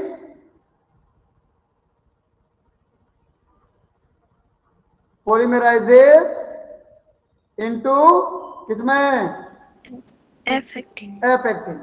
समझ जाओगे? Yes, sir. और सामने क्या मिलेगा उसको, Receptor. रिसेप्टर मिलेगा। अगला डायग्राम देख लो, जाकर यस रिसेप्टर से सर। बाइंड हो जाएगा भाई। अब लिखते हैं डायग्राम,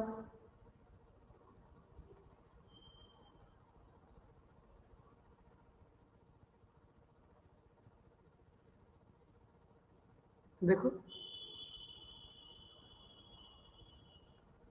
पीछे क्या था, न्यूक्लियस। अब ये हुआ क्या भाई, ऐसे ना,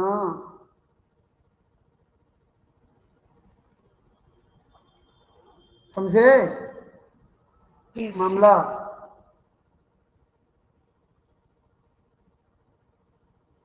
sir. देखो ऐसे हो गया।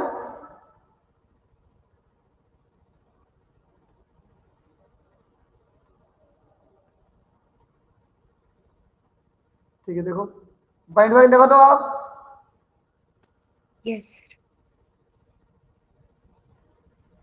बाइंड हो गया। जब बाइंड हो गया इसी को बोलते हैं अब क्या, तीसरा number process, binding of sperm with extra cellular envelope. लिखे हो देखना, यस सर। Yes. ठीक। तो यहां पर कर देते हैं जी, तीसरा नंबर प्रोसेस हो गया हमारा ये, तीसरा प्रोसेस बाइंडिंग, ये बाइंडिंग हो गया। क्लियर है इतना? Yes, sir. Yes, sir. ठीक। अब चूंकि कौन एंजाइम निकल चुका था इधर, बताइए तो मेरे को।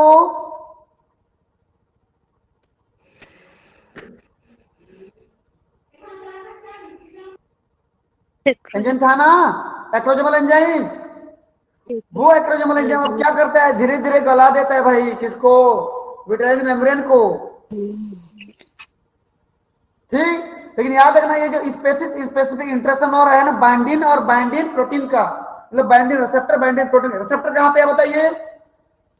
Vitelline. विट्राइल मेम्ब्रेन में है। प्रोटीन कहां पे है? एक्रोजोम के अंदर था, अब एक्सपोज हुआ, जाके बाइंड हुआ। Yes, sir. तो केवल उसी प्रजाति के, उसी स्पीसीज के बाइंडिन प्रोटीन ही बाइंडिंग रिसेप्टर से बाइंड हो पाएगा, इसलिए कोई दूसरा स्पीसीज वाला आके बाइंडिंग नहीं कर पाता यहां पर।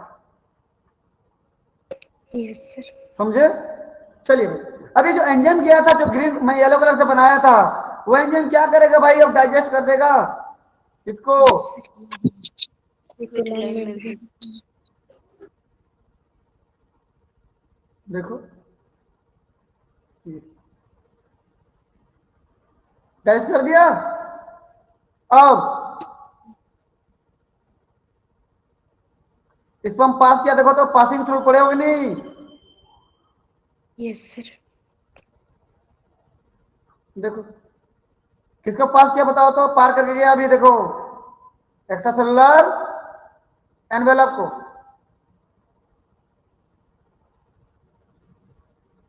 समझ में आया? Yes, अब sir. बाइंडिंग प्रोटीन का काम खत्म।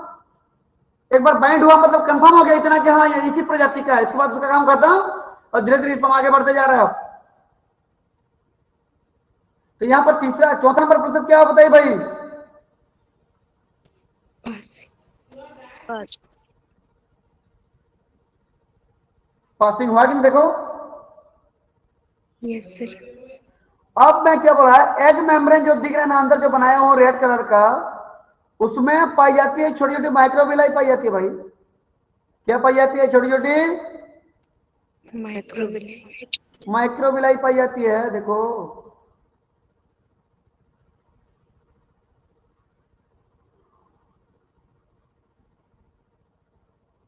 देखते हैं भाई कैसी होती है वो।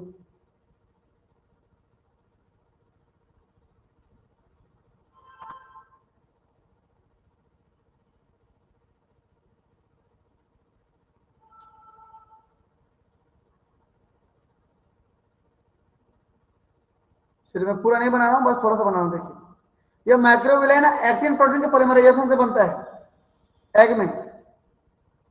देखो दिख रहा है आप लोगों को डायग्राम? Yes, sir.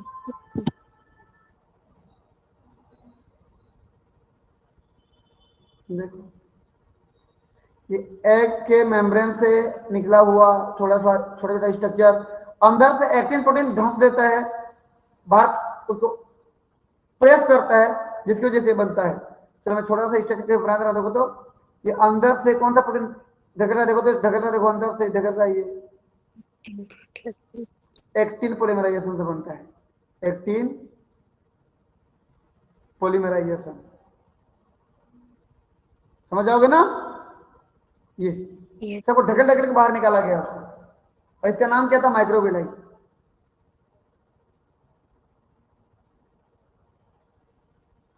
ठीक। अब स्पर्म का मेम्ब्रेन, आगे का मेम्ब्रेन दिख रहा है ना, तो मेम्ब्रेन जाएगा और फ्यूज आ जाएगा किसके पास भाई बताइए? Microvilli.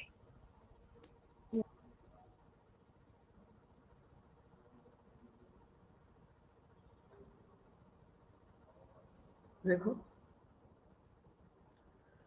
वो जाके फ्यूज हो जाएगा किसके साथ जी?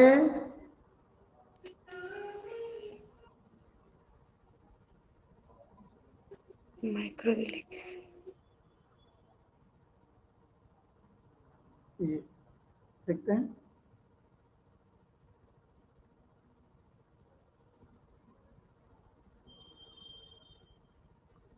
देखो दिख रहा है फ्यूज हुआ कि नहीं बताओ तो? Yes, sir. Yes, sir. कुछ समय बाद देखते हैं आप डायग्राम को, तो डायग्राम कुछ ऐसे दिखता है, देखो तो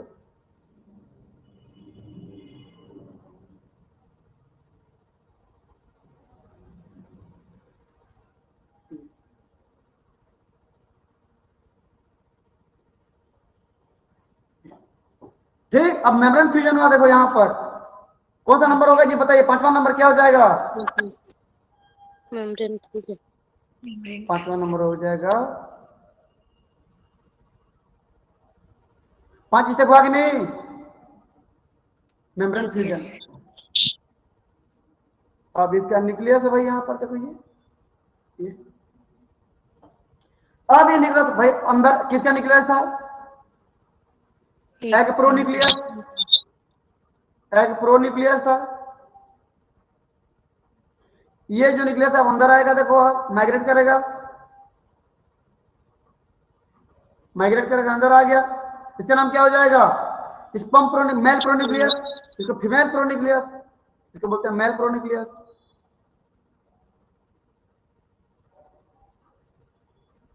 इसको एग प्रो न्यूक्लियस या फीमेल प्रो न्यूक्लियस बोलो, जो बोलो एक ही है। एग बोलो या फीमेल बोलो एक ही है,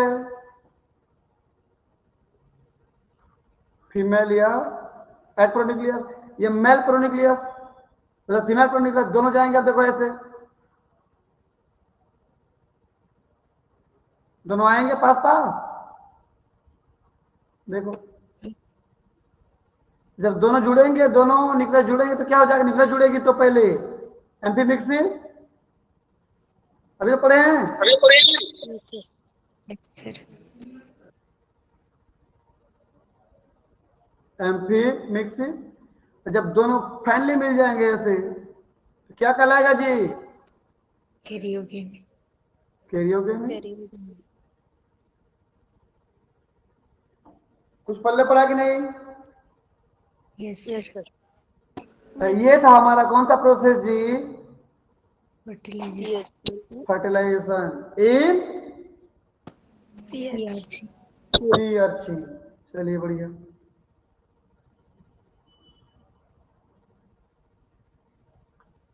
देखो तो इतना काम कर लोगे ना आप लोग? 5 स्टेप दिख रहे देखो, पहले केमोट्रेक्शन, पहले केमोट्रेक्शन, फिर एक्जोसाइटोसिस होगा।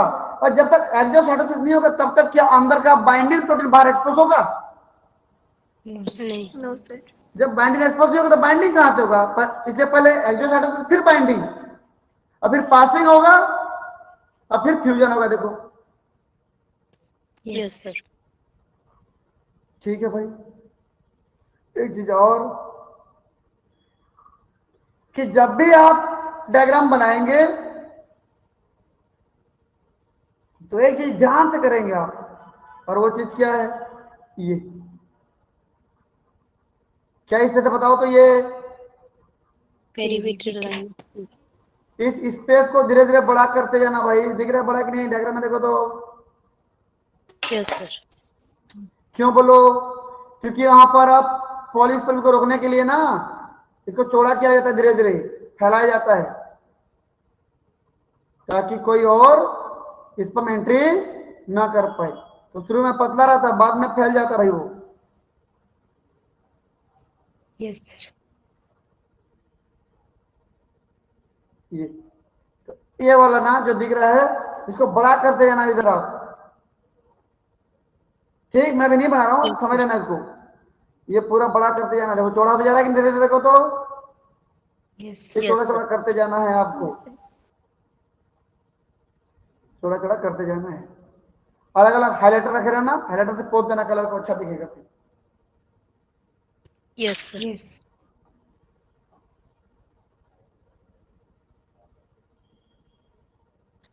ठीक है।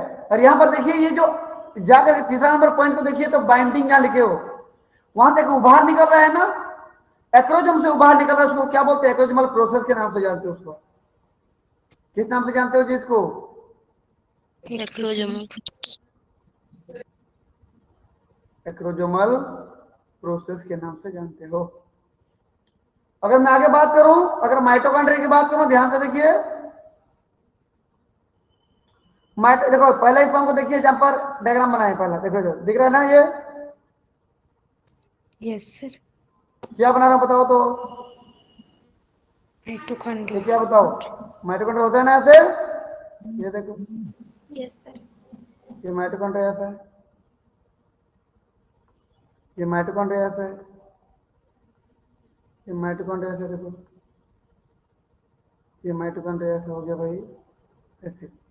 और माइटोकॉन्ड्रिया भी जाता है साथ साथ, याद रखना, ये भी आया माइटोकॉन्ड्रिया, देखो तो Yes, sir. वो अलग बात है कि माइटोकॉन्ड्रिया बाद में क्या हो जाता है, खत्म,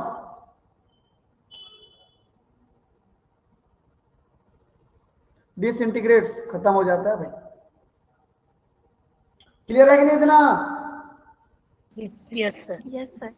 अगर आप डायग्राम देखना चाहते हैं तो चलो दिखा देता हूं मैं आपको डायग्राम।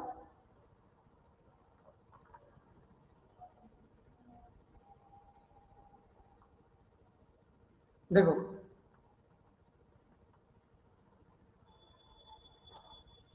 देखो तो ये माइटोकॉन्ड्रिया दिख रहा है, यहाँ पर देखो, दिख रहा है माइटोकॉन्ड्रिया आप लोगों को डायग्राम में, यहाँ पर देखो, यहाँ Yes. पर यस ये देखो, ये सब जाता है माइटोकॉन्ड्रिया, सब जाता है, ये सब में दिख रहा है, देखो तो यहाँ पर दिख रहा है, देखो यहाँ पे दिख रहा है, देखो दिख रहा है नहीं, माइटोकॉन्ड्रिया देखो, ये सब, Yes, Yes, sir. sir. वो सब जाते हैं, लेकिन अलग बात है, खत्म हो जाते हैं।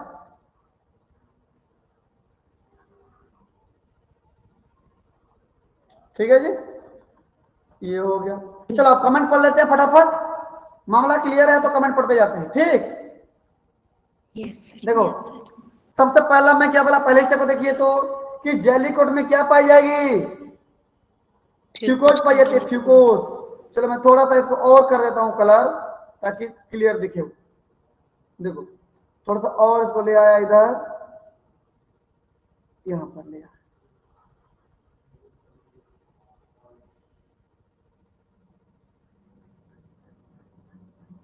यहां पर बाइंड हुए ना अभी दोनों, वहां पर फ्यूकोज है, समझे बात?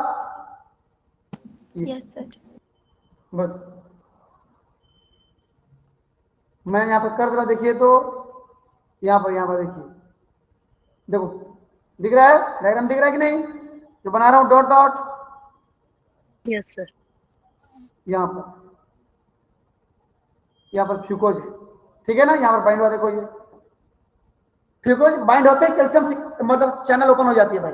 अब कमेंट देखिए, jelly coat has some fucose containing polysaccharide, interaction of sperm plasma membrane with such polysaccharide, जैसे बाइंड हो जाता है, result into opening of calcium channel, opening of sodium hydrogen antiporter, ठीक। Influx Yes, of sir. Calcium, जैसे calcium अंदर आएगा, calcium mediated exocytosis of acrosomal vesicle, मतलब exocytosis हो गया। अगला देखिए, इफ्लक्स ऑफ प्रोटॉन, जैसे प्रोटॉन बाहर निकलता है, cytosolic pH of sperm increase हो जाता है, बढ़ जाता है भाई, मतलब बेसिक नेचर हो जाता है। This increase in pH causes polymerization of G18 into F18, resulting into the formation of क्या जी, एक्रोजोमल प्रोसेस। ठीक है, समझ में इतना आया? जैसे प्रोटॉन बाहर निकल जाता है, अंदर बेसिक हो जाता है, बेसिक होते ही G18 बदल जाती है F18 में, और बन जाता है एक्रोजोमल प्रोसेस। Yes, sir. अगला स्पेसिफिक रिएक्शन, क्या देखिए, now the binding is expose, binding open हो गया, देखो आप,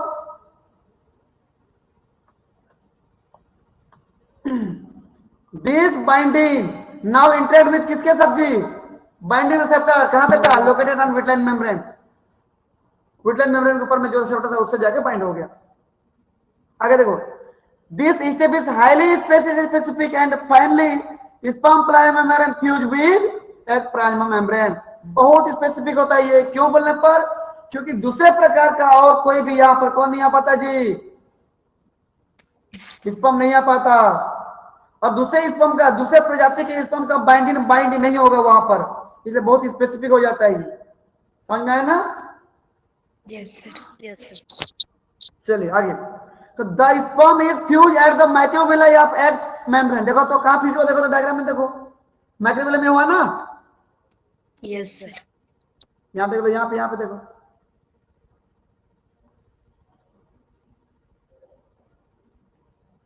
आगे पढ़ते हैं।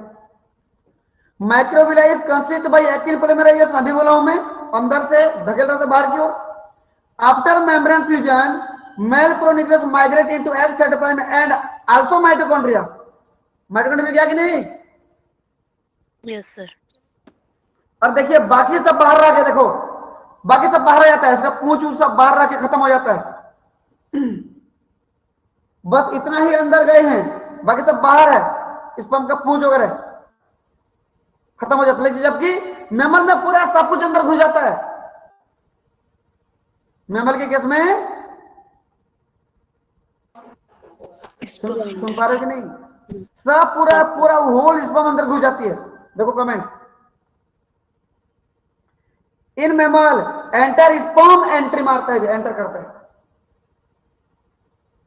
ठीक। Yes, sir. अगर मैं सीएचएन की बात करूं, सीएचएन में देखो तो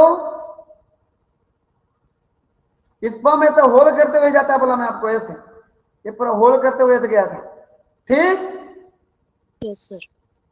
Yes. इसको बोलते परपेंडिकुलर। परपेंडिकुलर मतलब क्या है समझिए, स्पर्म का एग का मेम्ब्रेन ऐसा था और स्पर्म जाके ऐसे फ्यूज हुआ, ऐसे। देखो तो समझ में आया कि नहीं? Yes, sir. जबकि मैमल के केस में क्या होता है, थोड़ा अलग टाइप का होता है, भाई पढ़ेंगे आगे।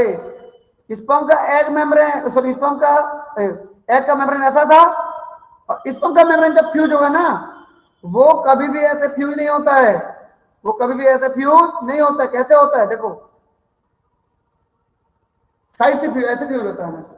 यहां पर फ्यूजन होगी, यहां पर दिख रहा है ना फ्यूजन, यहां पे होगा। Yes, sir.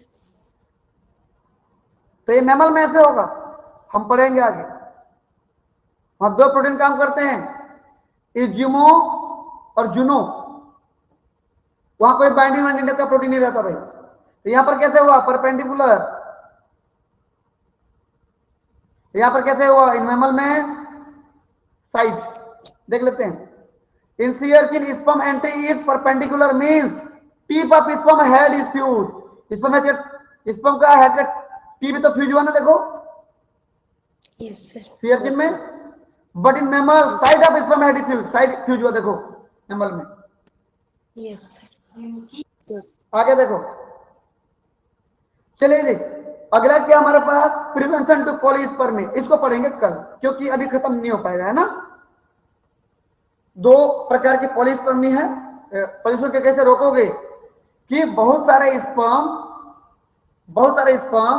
इसको फर्टिलाइज ना कर रहे हैं, केवल एक ही गया है, बस इतने में रोक देना है। तो कैसे करेंगे, उसको बोलेंगे प्रिवेंशन टू पॉलीस्पर्मी। और दो प्रकार तरीके से रोकेंगे। एक तुरंत रोकेंगे, जैसे पहला स्पर्म टच किया ना मेम्ब्रेन को, जैसे मेम्ब्रेन को टच किया, उसके 3 सेकंड के अंदर स्टार्ट हो जाएगा, उसको बोलेगा फास्ट ब्लॉक टू पॉलीस्पर्मी, तुरंत हो गया वो। और एक जो अगला शुरू होगा वो लगेगा 1 मिनट तक लग जाएगा, लगभग 60 सेकंड के बीच में शुरू होगा वो, धीरे धीरे शुरू होगा, तो स्लो ब्लॉक टू पॉलीस्पर्मी कहलाएगा। समझे कि नहीं? Yes, sir. Yes. तो बहुत ज्यादा स्पर्म फर्टिलाइज ना कर रहे हैं, एक से ज्यादा स्पर्म फर्टिलाइज ना कर रहे हैं, इसीलिए हमको क्या चलाना पड़ेगा, ब्लॉकिंग मैकेनिज्म चलाना पड़ेगा पॉलीस्पर्मी को रोकने के लिए। क्लियर है कि नहीं? Yes, sir. Yes, sir. ठीक, एक बार यस करके भेज दीजिए मेरे को फटाफट जल्दी, बाकी कहानी कल करेंगे ना।